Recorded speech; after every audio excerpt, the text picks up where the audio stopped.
నాకు ఇప్పటికి కూడా నా కళ్ళల్లో జ్ఞాపకం ఉంటుంది. 2011-12 ప్రాంతంలో నేను పాదయాత్ర చేశాను. నడుచుకుంటూ పోతుంటే రాత్రి 12 గంటలు 1 గంటకు ఆ ప్రాంతంలో నిజామాబాద్లో ఒక ఊర్లోకి వెళ్ళాను. దారిలో పోతా ఉంటే రోడ్డు మీద కూర్చొని చలిమంట వేసుకుంటున్నారు. జనవరి ఫిబ్రవరికి అంతా మీకు ఐడియా ఉంటుంది.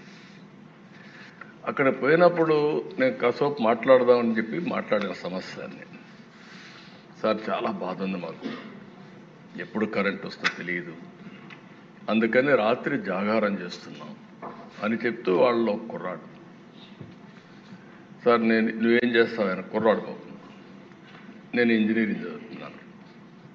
ఏంటా ఎందుకు వచ్చావు అన్నాడు. సార్ మా నాన్న జీవితం అంతా కూడా పాపం నా కోసం చదివించడానికి కష్టపడుతున్నాడు.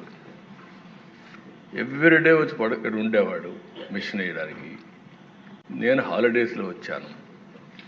కనీసం మా నాన్నకు ఒక 2 రోజులు రెస్ట్ ఇవ్వాలని నేను ఇక్కడికి వచ్చానని.